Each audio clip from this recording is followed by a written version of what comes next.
Hello class, Professor Shannon. My name is Casey Shaw, and this is my movie assessment of leadership environment in the movie Remember the Titans. The movie Remember the Titans starred Denzel Washington as Coach Boone and Will Patton as Coach Yost.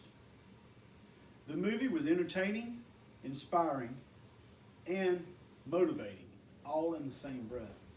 However, for a movie to be all of those things, there were many great storylines and ethical dilemmas within them, for each character personally, and for the team, and even a community as a whole.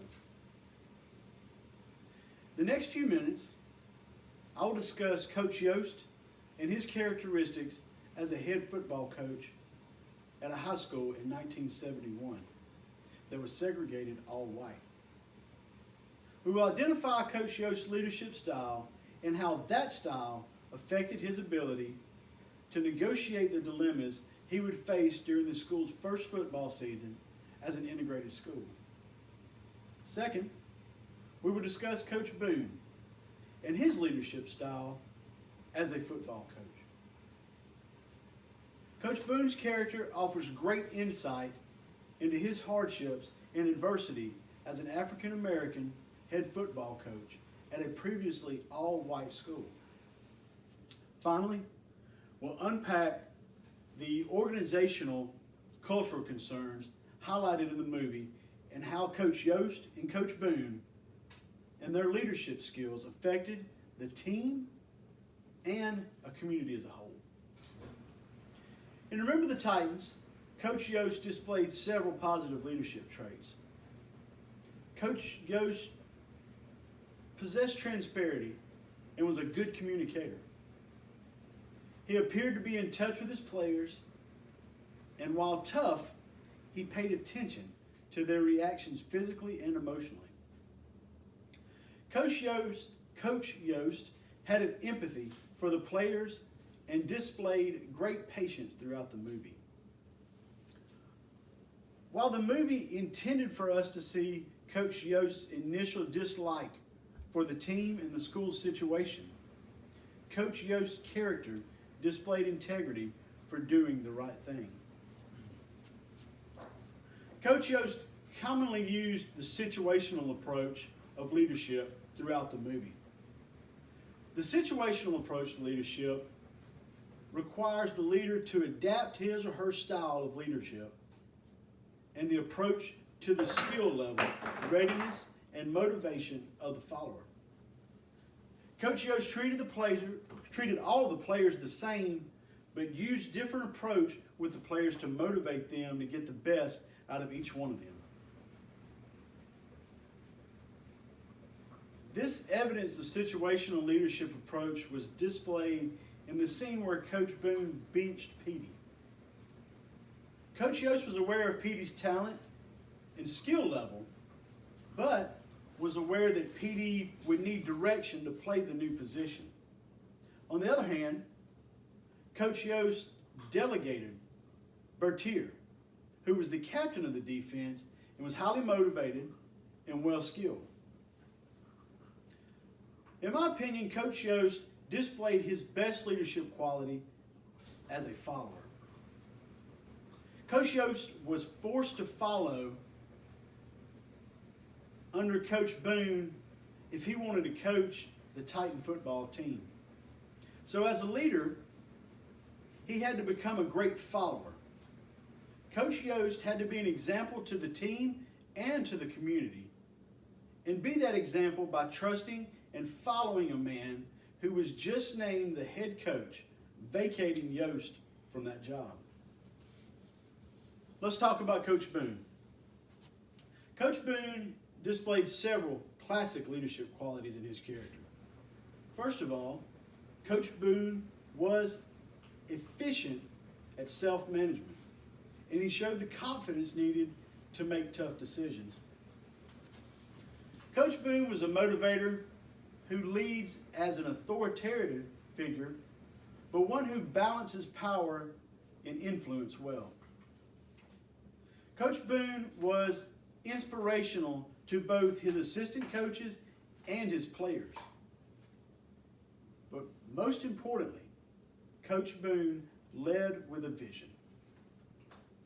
The vision was victory on the football field, but the lessons on the path to victory would prove much more valuable. Coach Boone was a transformational leader. The transformational leader is in a position to bring change to the team, and in Boone's case, or the organization through the leader's vision as he develops his players. Coach Boone displayed his skill as a transformational leader in the movie scene at the end of the early morning run at summer camp. The run ended on the Gettysburg battlefield. Coach Boone related to the deaths of the brothers on the battlefield during the Civil War who could not come together to his players and the team as a whole perishing if the players did not come together as brothers. There were many scenes in the movie that displayed follower and leadership interaction in both positive and negative analysis. The movie had all of the follower types, but just the team alone had sheep, yes people, alienated, and survivors. The most active role of the followers was played out in characters of Bertier and Campbell. Both Bertier and Campbell were followers of coaches, but they were leaders among the team members on the field. Many transitions occurred from followers to leaders and leaders to followers. Remember, the Titans was as much about effective followership as it was about leadership. Finally, there were a couple of main organizational cultural concerns in the movie, but one main concern that themed throughout. The year was 1971. Social tensions were very high in the nation, and the state of Virginia was no exception. Two teams or organizations were coming together for the first time. So essentially, there was no organizational culture. The only culture was that of each race stereotype, one of the other. The challenge was to the leaders Coach Boone and Coach Yost to break the barriers of racial tension and develop a culture through their leadership that would not be influenced by outside forces. In conclusion, the movie Remember the Titans was especially inspirational to teams or organizations who must mitigate organizational cultural concerns. Inspiration to meet those concerns with openness of mind and yet unwavering integrity. Coach Yost, the situational leader, found himself in a situation that required him lead by being a follower. Coach Boone, the transitional leader, with the vision to tear down the barriers with a team who saw no color in their teammates.